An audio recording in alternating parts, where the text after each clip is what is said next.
Que o Enem tá uma desgraceira e que 2025 foi horrível, isso aí a gente já sabe. Mas a bomba é ainda maior. Por quê? Recentemente foram divulgados os microdados em relação às notas do Enem. E a gente constatou e a gente descobriu com esses microdados algumas questões bastante curiosas que eu vou querer conversar com vocês aqui ao longo desse vídeo e, ao mesmo tempo, eu vou querer tentar orientar vocês em relação a como que vocês podem se blindar do INEP.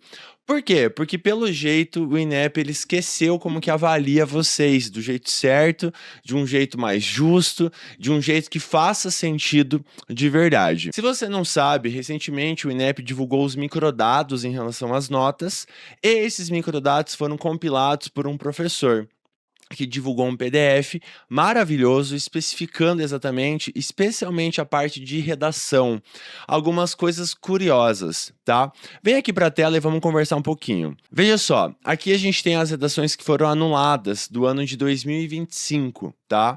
Não sei se você fez o Enem ano passado, mas você percebeu que teve uma queda muito brusca nas notas de redação do pessoal. Então, alunos que estavam tirando 960, 980, 920, né, que ainda é uma nota bastante ok, foram com 780, 700, 760, 800. E querendo ou não, se você tá na média ali 920, 960, você tirar o 800, primeiro, é uma nota muito ruim, ainda mais tendo em vista que você, sei lá, quer medicina, você quer algum curso mais concorrido, mas ao mesmo tempo não condiz com a qualidade do seu texto que você vem demonstrando, né? E isso é ainda pior quando você, sei lá, tá no 960 e zera. É uma doideira, uma doideira. E aí o professor Alexandre Emerson Melo de Araújo, aqui tá o arroba do Instagram dele, eu vou deixar tudo bem referenciado, né, bem bonitinho. Ele compilou isso nesse PDF e trouxe basicamente, tá aqui 8.000 casos em que um avaliador deu 600 pontos ou mais e o outro anulou, de 67.000 no total. E cara, veja só, tá? Aqui ele explica um pouquinho mais sobre o estudo, se você quiser você pausa para ler. Não é esse o meu grande interesse aqui ao longo desse vídeo, eu vou querer discutir outras coisas com vocês. Mas a gente começa a pegar os dados aqui especificamente. Então veja só, você tem a hashtag aqui em relação à quantidade, você tem o número sequencial, que daí lá na base do Excel que o INEP divulgou, você pode procurar esse número de sequência. Seria tipo, sei lá, o código de barra do aluno, a identificação do aluno. Claro que eles não divulgam nomes, né, por motivos óbvios, mas você consegue ir atrás ali. Você tem aqui 3 avaliadores e uma banca final. Por quê? O que que acontece, tá? Quando você tem a avaliação do Enem, por padrão, ela passa por 2 avaliadores. Avaliador 1 e o avaliador 2. Quando você tem uma discrepância maior do que 100 pontos, você vai para um terceiro avaliador. E se essa discrepância ela se mantém, aí você vai para uma banca final que vai avaliar esse texto e definir essa nota final. Normalmente você vai subindo na hierarquia dos corretores. Então você começa com os 2 primeiros corretores, talvez só formados em letras, você vai para um supervisor, talvez não, eles têm que ser formados, tá? Você vai para um supervisor e depois você vai para essa banca final, beleza? Qual é o ponto? Veja só o primeiro caso, que já é bastante curioso. Avaliador 1, 960. Então, teoricamente, essa pessoa vai ter perdido 40 pontos em uma competência só. Sei lá, talvez a competência 1.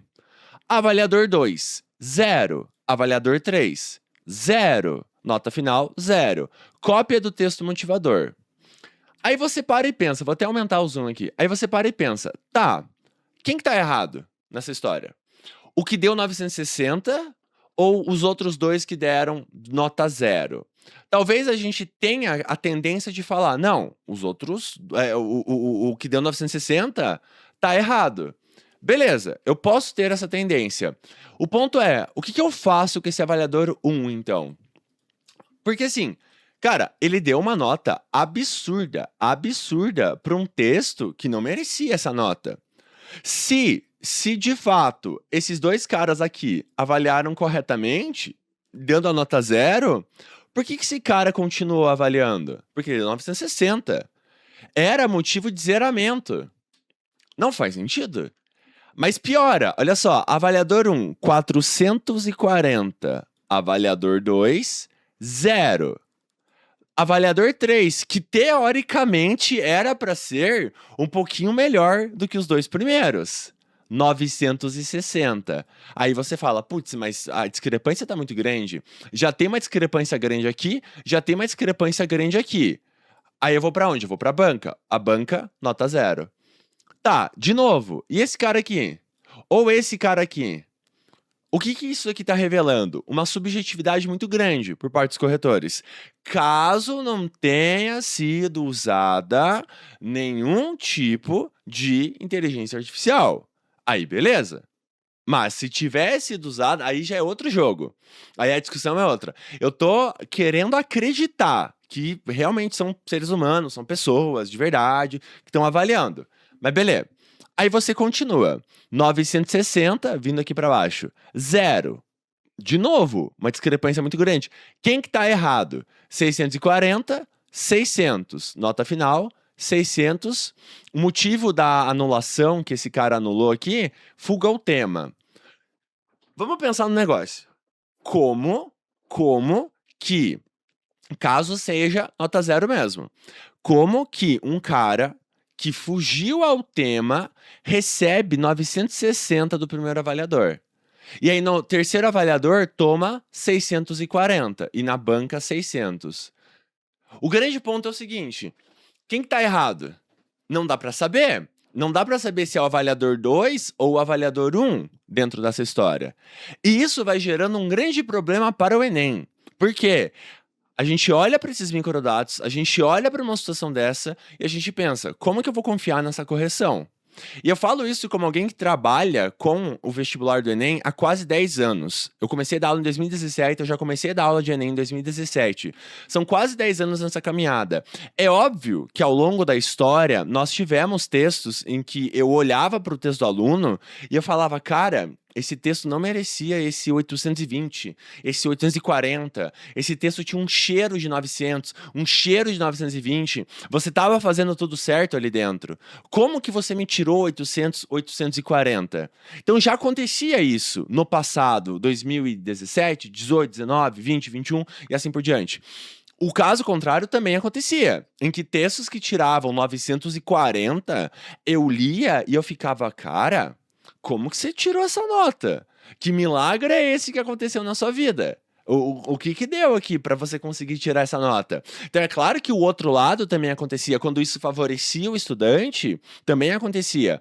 O grande ponto é, aqui a gente está tendo uma discrepância de uma pessoa olhou para o texto e falou, essa pessoa fugiu ao tema, esse candidato fugiu ao tema, e o outro candidato, o outro corretor olhou e falou, cara, esse candidato mandou bem. Ele merece 960, que é uma nota absurda dentro da prova do Enem. É uma nota de redação muito, muito, muito alta mesmo. O que mais me choca, às vezes, também, são esses caras aqui, ó, em branco. Aí você volta, olha só, 560, 960, nota 0.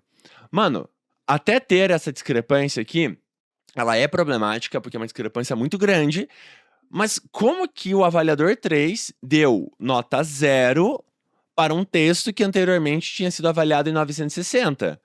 Quem que tá maluco nessa história? É o cara da nota 0 ou o cara da nota 960? Enfim, isso vai acontecendo em N casos diferentes, N casos. O grande ponto é o seguinte, né, que eu acho que a gente tem que pensar. Tá, e aí? Essa cagada tá acontecendo, isso aqui tá acontecendo. O que que eu, candidato, posso fazer? O que que eu, enquanto aluno, posso fazer? Como que eu posso, no final das contas, me blindar do Enem? Mas antes da gente entrar nesse como a gente pode se blindar, eu queria tentar comentar uma coisa bem importante. Por que que isso acontece? Olhando para o INEP, olhando para o Enem e pensando que são pessoas corrigindo, e não que eles usaram inteligência artificial, coisa que eu não acredito. Tá, eu acho que eles não usaram. Assim, eu não sou conspiracionista nem nada. Eu não acho que eles tenham colocado uma IA para corrigir, testado uma IA, talvez, e mentido pra todo mundo. Eu realmente acho que não. Ah, Pedro, você é ingênuo. Talvez eu seja ingênuo. Mas o grande ponto é, primeiro, O treinamento dos corretores foi muito mal orientado, com muitos ruídos na comunicação entre os treinadores e os corretores. Então, isso pode gerar algum tipo de confusão na hora da correção. Porém, eu tenho uma ressalva muito importante: são pessoas formadas em letras.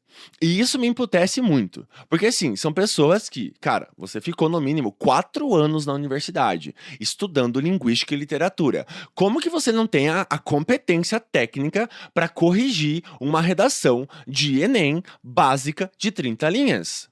Porra, bicho, você leu Fiorin, você vai ter lido Machado de Assis, você vai ter lido Harold Bloom, você vai ter lido Antônio Cândido.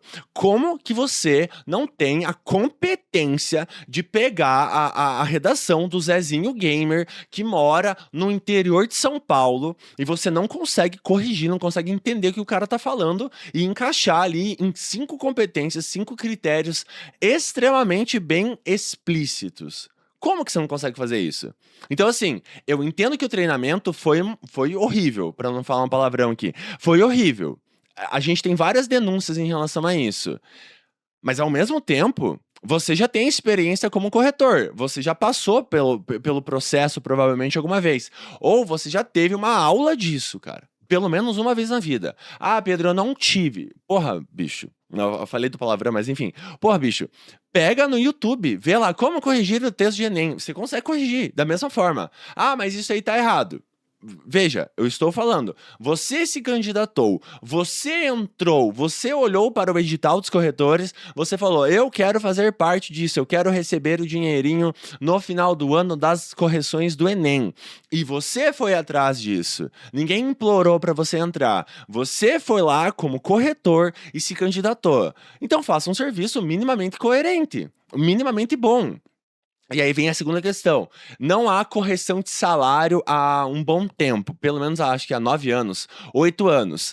Esse é um ponto fundamental. Porque, assim, é óbvio que as pessoas, os ótimos corretores, eles sabem do seu trabalho e eles provavelmente não vão querer fazer parte de uma banca que tá pagando, eu acho que é R$ 3,50 por correção. Aí você tem que se ferrar trabalhando lá para ganhar R$ 3,50 por correção. Às vezes, certas redações levam, sei lá, 15 minutos, 10 minutos para você chegar a algum consenso coerente.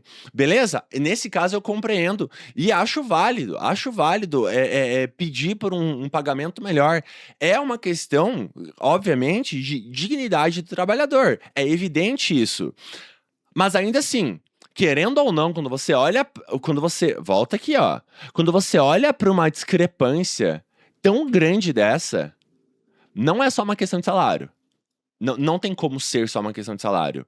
E aí a gente vai para a terceira questão, que é não só a questão do treinamento, mas das orientações diretas que vinham dos supervisores. Aí é uma questão de rastrear essas pessoas, rastrear esses supervisores que fizeram um péssimo trabalho, que fizeram um trabalho porco, que prejudicaram milhares de pessoas, milhares de estudantes que dependem dessa nota para entrar no vestibular, para passar na faculdade, entrar na universidade, para cursar uma faculdade e, enfim, seguir a vida.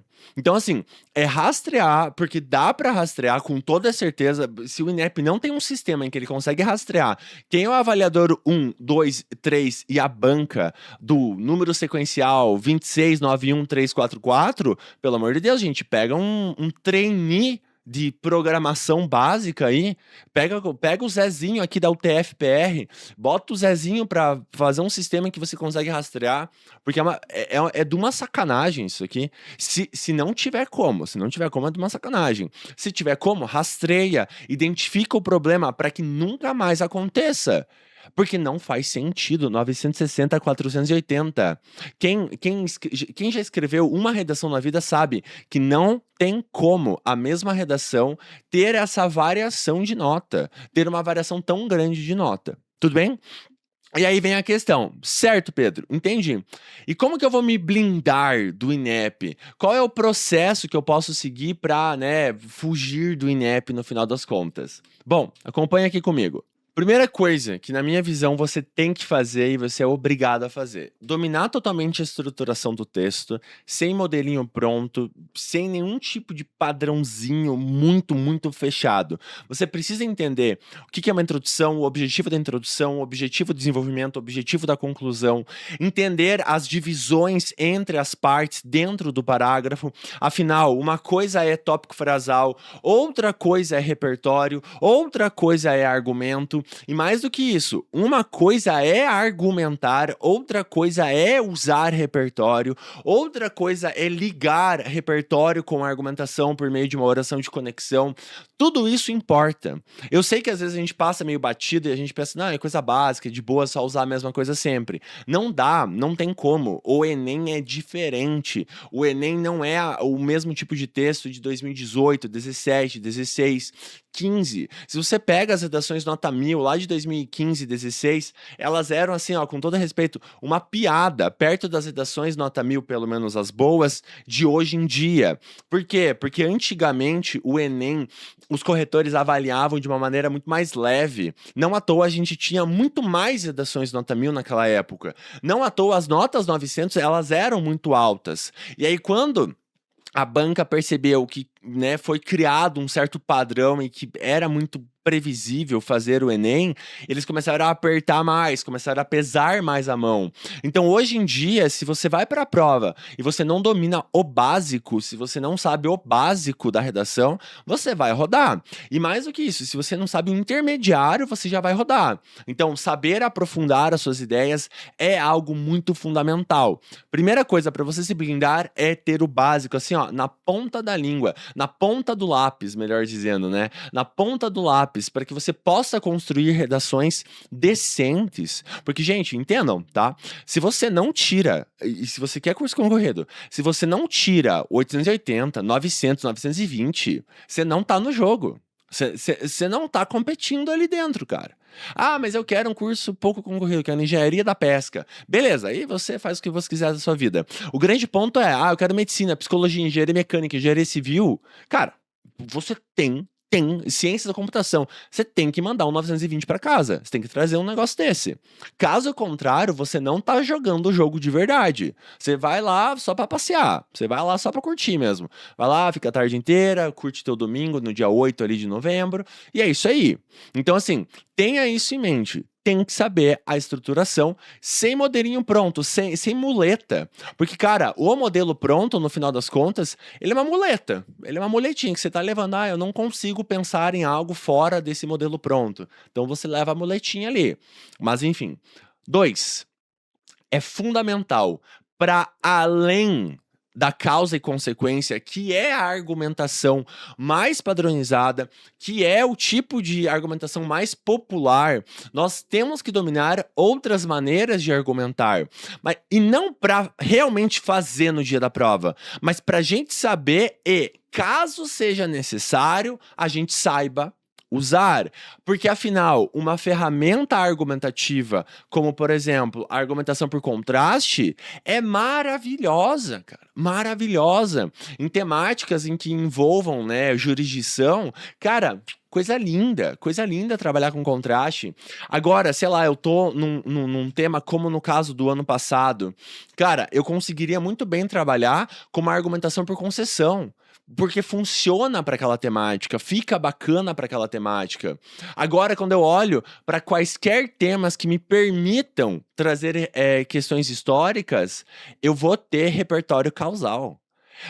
Entendam, mais do que dominar as técnicas argumentativas e as questões relacionadas aos repertórios, né, como um todo, a gente tem que entender que repertório causal é uma das coisas mais fortes que existem dentro do Enem de hoje em dia, do Enem moderno. Por quê, tá? Porque entenda o seguinte, o que é um repertório causal, antes de tudo? Repertório causal nada mais é do que um repertório histórico, sociológico, filosófico que justifica a existência de um problema. Então, por exemplo, assim, o mais padrão do Brasil, praticamente. O nosso passado colonialista, o nosso passado escravagista, ele serve como repertório e como causa para N problemas modernos, para N problemas atuais. Então, significa o seguinte, que quando você cita o repertório escravagista acerca do passado brasileiro, você está fazendo duas coisas ao mesmo tempo. Você está trazendo um repertório que faz sentido com o tema, mas ao mesmo tempo você está dando uma justificativa para a existência do problema. Então você me dá um porquê. Você está aprofundando a existência do problema, que é o que o Enem pede. E não só o Enem, tá? A gente tem, assim, trocentos vestibulares que vão pedir isso. Então, entenda, você tem que saber repertórios causais. Em outras palavras, simplificando, você tem que dominar o básico de história do Brasil. Porque quando eu falo em passado escravagista, quando eu falo em Brasil colônia, eu estou falando de algo básico, algo elementar em relação à nossa história. Então é fundamental saber. Ah, Pedro, mas meu professor falou que não. Bom, aí você vê, você vê. Próximo passo, 4. Assuma que o corretor é um bocó. Isso com todo respeito aos meus colegas de profissão, mas eu oriento os meus alunos. Cara, assuma que o teu corretor, primeiro, ele não quer te ler. Ele não tá afim de te ler. Então você precisa tentar fisgar a atenção dele. Segundo, o que é assumir que o corretor é um bocó? É você explicar o máximo de informações possíveis. Por quê, tá? Porque quando eu olho para uma redação que me explica e me aprofunda muitas coisas, assumindo que eu não entendo tudo que está ali, eu percebo que essa pessoa domina e essa pessoa consegue aprofundar. Sabe o famoso aprofunde? Ali que os corretores, que os professores muitas vezes enchem um saco, é isso. É o ato de você conseguir olhar para o corretor e falar: ok, meu querido corretor, eu vou te explicar o máximo de informações possíveis que fazem sentido com a minha argumentação, para que você realmente entenda toda a minha ideia e para que você, no final das contas, me dê a nota que eu acho que eu mereço. Então, assuma que o corretor é bocó. Um exemplo muito simples aqui, tá? Muitas vezes vocês vão falar assim: ah, tal problema acontece porque é culpa do Estado. Beleza. Mas culpa em que sentido? O que você quer dizer com culpa do Estado? É culpa por falta de investimentos? Em que área que não tem investimento exatamente? Quem que sofre com isso? Por que não tem investimento? Qual a consequência de não ter investimento? Como assim existe um fetiche da mercadoria? Dando um exemplo aqui, de um repertório. Então, assim, quando a gente olha pro assumir que o corretor é um bocó, é você aprofundar as coisas que devem ser aprofundadas. É você trazer explicações a mais em relação ao que o corretor tá lendo dentro da sua redação. Porque se você faz uma redação muito genérica ou muito abstrata, ou seja, uma redação mais sem concretude, o corretor não vai te entender.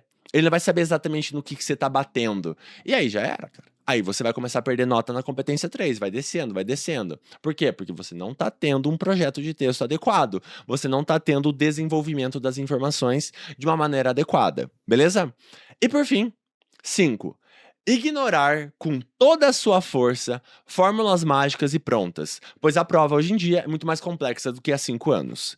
Eu acho que assim, a grande forma de você se blindar do Enem é você se tornar de fato, tá? Do INEP, né? É você se tornar de fato uma pessoa que pensa a redação. E não uma pessoa que só reproduz fórmulas prontas, que compra um cursinho barato de modelo pronto, de esqueleto textual, e acha que pagando R$19 ali você realmente vai conseguir alcançar um nível bom dentro da redação. Com todo respeito, não vai, não vai. Querendo ou não, você aprender a escrever de verdade demanda um certo tempo, demanda um certo esforço, e o grande ponto é, não demanda 2 anos, 3 anos. Cara, demanda 3 meses de um trabalho bem feito. Se você faz um trabalho bem feito com uma aula adequada, com correções adequadas, com orientação adequada e acompanhamento, a tendência, e não é uma promessa, a tendência é que você mande bem, que você vá bem, porque você vai sair daquele nível de eu decorei introdução e desenvolvimento e conclusão, eu decorei a Constituição, o Pierre Bourdieu e a Djamila Ribeiro, e eu decorei que é só jogar no rabo da escola e no rabo do governo. Você sai desse nível, que é o nível que 70%, 80% da população na população de estudantes, e você sobe. Aí você já começa a pensar, ok, eu consigo fazer um projeto de texto em que o final do meu desenvolvimento 2, ele se interliga com a introdução. Por quê? Porque aqui eu estou fazendo uma retomada, e essa retomada, ela faz sentido pro corretor, ela é intencional. Eu quero reforçar no final do meu D2 algo que eu falei anteriormente. Ou, um outro exemplo, né? Eu sei que aqui vai caber uma concessão, vai caber um apesar de, um embora, porque vai dar mais impacto no que eu tô falando. A minha argumentação vai ficar mais persuasiva. Eu saio desse modelo pronto de só falar algo, né, frasezinhas, clichês. O clichê, uma curiosidade para vocês. O clichê a gente chama de frase cristalizada. A gente sai daquelas frasezinhas de nota-se como o Estado é falho, pois blá blá blá blá. Você sai disso, que é ok, que é muitas vezes aceitável, para algo bom de verdade, para construção de um texto de verdade. Então, quando a gente olha para uma blindagem possível em relação ao Enem, é isso aí, cara. Você precisa dominar o básico, porque sem o básico não vai rolar, né?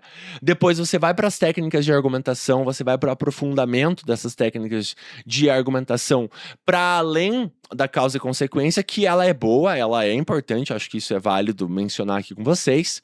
Você vai para repertórios, não só os causais, aqui eu coloco os causais, porque eles são os mais fortes, pensando em competência 2, a competência 2 atual que não permite, né, o repertório coringa. Quando você trabalha com o repertório causal, fica muito melhor, fica muito mais pertinente, muito mais bem interligado, a tua argumentação com algo histórico, fora que é um fato, né, também tem essa vantagem.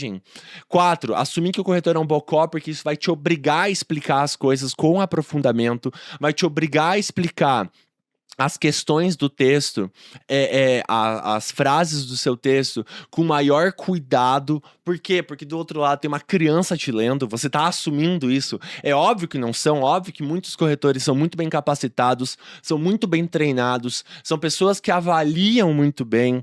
Querendo ou não, né, os grandes erros, eles são uma exceção.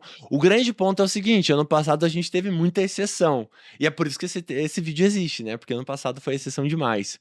E por fim, no final das contas cara, tenha cuidado com quem te orienta. Você precisa entender. Não dá pra brincar com a tua aprovação, não dá pra brincar com o teu sonho. Beleza? Se você quiser ter um acompanhamento adequado, se você quiser ter, né, correções adequadas com áudio, correções feitas por seres humanos, porque você vai ouvir as nossas vozes, você vai saber a gente por rosto, você vai ter contato com a gente de verdade. Nós estamos com o nosso semi-extensivo aberto. O nosso semi-extensivo, ele não conta somente com aulas para Enem, mas também para a Federal do Paraná. Mas se você quiser adquirir apenas para Enem, nós oferecemos também a um valor um pouquinho mais baixo. Temos 2 aulas por semana, uma de Enem, uma de Federal, aula de literatura para a Federal do Paraná. Também temos correções com acompanhamento da minha parte, então você vai ter contato comigo direto através de um telefone secreto ali, que é só para os estudantes, que normalmente eu respondo super rápido vocês. Vai ter também um material didático físico bem bonitinho, totalmente autoral, que a gente vai mandar na sua casa, sem custo de frete, com 4 apostilas, 2 teóricas e 2 de propostas. São mais de 200 propostas originais e mais de 60 propostas que são reproduções das provas, então são propostas da própria Federal e propostas do próprio Enem, para vocês produzirem até a prova. Se tiver interesse, é só clicar aqui embaixo no nosso Instagram e entrar em contato comigo, beleza? Tamo junto, um abraço a todo mundo, valeu e falou!